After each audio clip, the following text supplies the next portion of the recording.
রামনবমী শোভাযাত্রা ইসরায়েলের পতাকা, তাই এফআইআর দায়ের হয়েছে।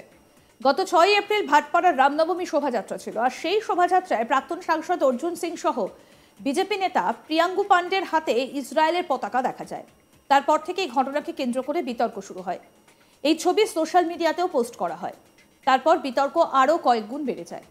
ইতিমধ্যেই এ ব্যাপারে জগদ্দল বিধানসভা কেন্দ্রের বিধায়ক সোমনাথ শ্যাম ভাটপাড়া থানায় লিখিত অভিযোগ দায়ের করেছেন প্রাক্তন সাংসদ অর্জুন সিং সহ প্রিয়াঙ্গু পান্ডের বিরুদ্ধে। অন্যদিকে অর্জুন সিং বলছেন টিএমসিও ফিলিস্তিনি পতাকা নিয়েছিল, সেই ভিডিও তার কাছে আছে।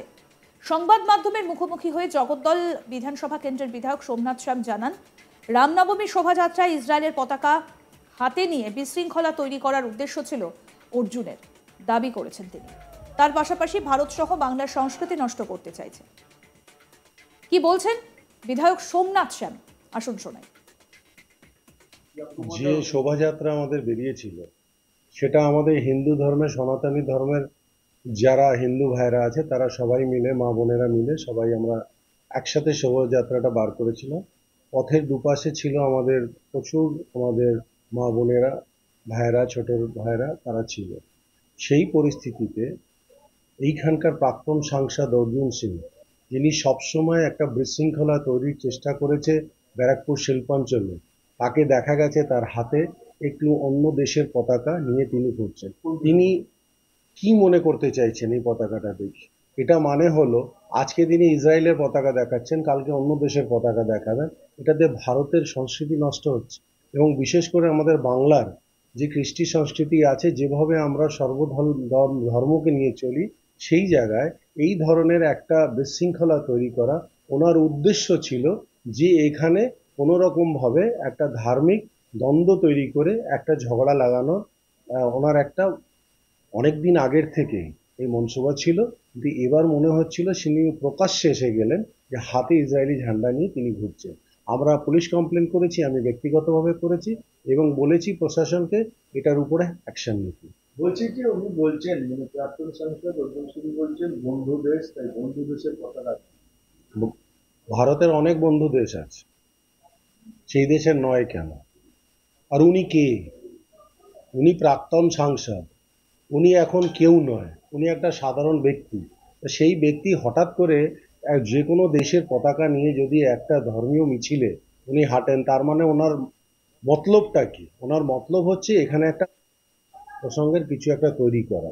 এটার বিরুদ্ধে আমরা আমরা থানায় কমপ্লেন করেছি, এবং ব্যক্তিগতভাবে আমি লিখিত কমপ্লেন জানিয়েছি ভাটপাড়া পুলিশ স্টেশনে। আর এটার উপরে অ্যাকশন নেওয়ার জন্য পুলিশ স্টেশনের কাছে আমি অনুরোধ জানিয়েছি। পতাকা, অন্য দেশের পতাকা, যদি ইসরায়েলের সাথে ভারতের সম্পর্ক যদি ভালো থাকে, সেই পতাকা নিতে আপত্তি?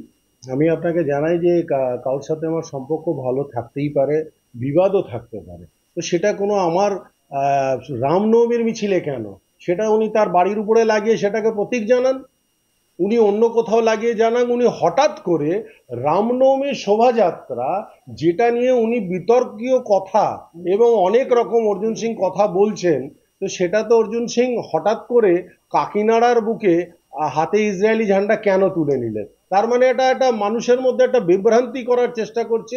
বহু মানুষ, সাধারণ মানুষ যারা এখানকার শ্রমিক ভাইরা আছে, তারা ইসরায়েলি পতাকা চেনে না, তারা ইসরায়েলের প্রতীক চেনে না। তাদের মাঝখানে যদি দেখা যায় যে রামনবমী ধার্মিক আমাদের একটা র্যালি বেরিয়েছে, সেই র্যালিতে হঠাৎ যেখানে রাম সেজের লোকে আছে, যেখানে ভগবান সেজের লোকে শোভাযাত্রায় বেরিয়েছে, সেখানে একটা অন্য দেশের ঝান্ডা হলে একটা বিশৃঙ্খলা তৈরি হওয়ার সৃষ্টি হতে পারত। আর এটা ইচ্ছাকৃতভাবে অর্জুন করেছে। কেন? অর্জুন চাইছে যে ব্যারাকপুর শিল্পাঞ্চলে একটা ধর্মীয় কোনো রকম ভাবে বিশৃঙ্খলা তৈরি হোক। অপরদিকে বিধায়কের বক্তব্যের কথা খারিজ করে দিয়ে প্রাক্তন সাংসদ অর্জুন সিং বলেন, ভারতের বন্ধু দেশ ইসরায়েল, সুতরাং প্রকাশ্যে সেই দেশের পতাকা নেওয়া কোনো অপরাধ নয়। এবার শোনাবো কি বলছেন বিজেপি নেতা অর্জুন সিং, শুনুন। আমি তো কোনো লুকিয়ে নিইনি, আমি তো প্রকাশ্যে নিয়েছি। ভারতবর্ষের বন্ধু দেশ আছে ইসরায়েল, তার পতাকা নিয়েছি। কেন?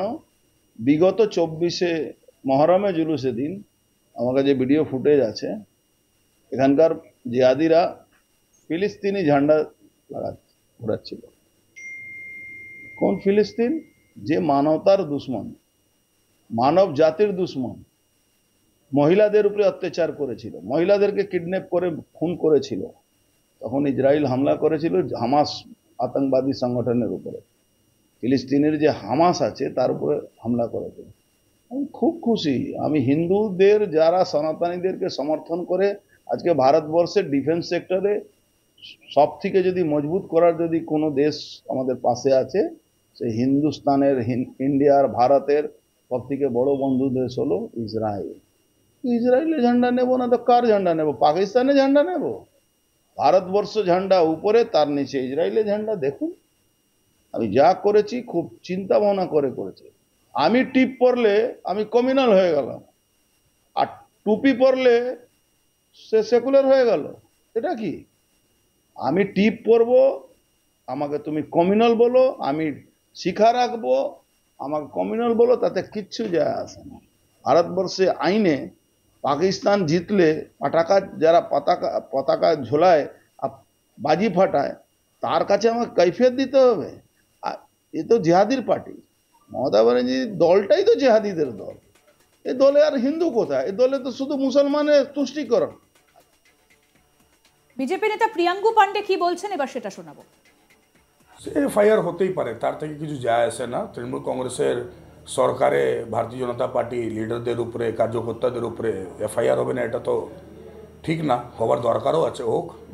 কিন্তু আমি জিজ্ঞাসা করতে চাইছি, যে লোকটা কমপ্লেন করেছে জগদ্দল বিধায়ক সোমনাথ শাহ, আমি চিনি তার থেকে, কি যখন মোহররমের দিনে কাকিনাড়া বাজারে গান্ধীজি স্ট্যাচুর সামনে সেই শান্তিপ্রিয়রা যখন ফিলিস্তিন ঝান্ডা নিয়ে নাচ করছিল, সেই সময় উনি কোথায় ছিলেন?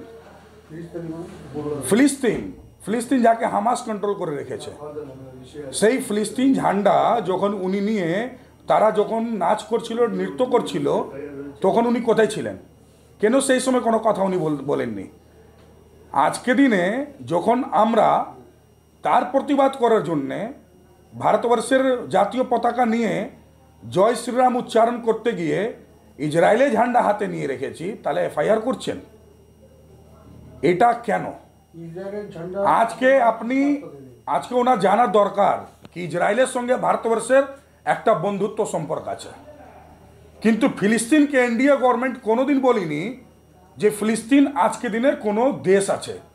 যেহেতু ফিলিস্তিন হামাসের হাতে চলে গেছে, সেটাকে একটা টেররিস্ট টিম কন্ট্রোল করছে, তাই জন্য ফিলিস্তিন কোনো দেশ না। সেই ফিলিস্তিনের ঝান্ডা কেন আমাদের এই অঞ্চলে মোহররমে তারা নিয়ে বেরিয়েছিল? সেই সময় কেন কোনো কেস হয়নি? আসলে আরও আপডেট পেতে দেখতে থাকুন আজ তাক বাংলা। সাবস্ক্রাইব করুন, নোটিফিকেশন পেতে বেল বাটন অপশন প্রেস করুন, হোয়াটসঅ্যাপেও ফলো করুন আজ তাক বাংলা। ভিডিওটা লাইক করুন, শেয়ার করুন, কমেন্ট করুন।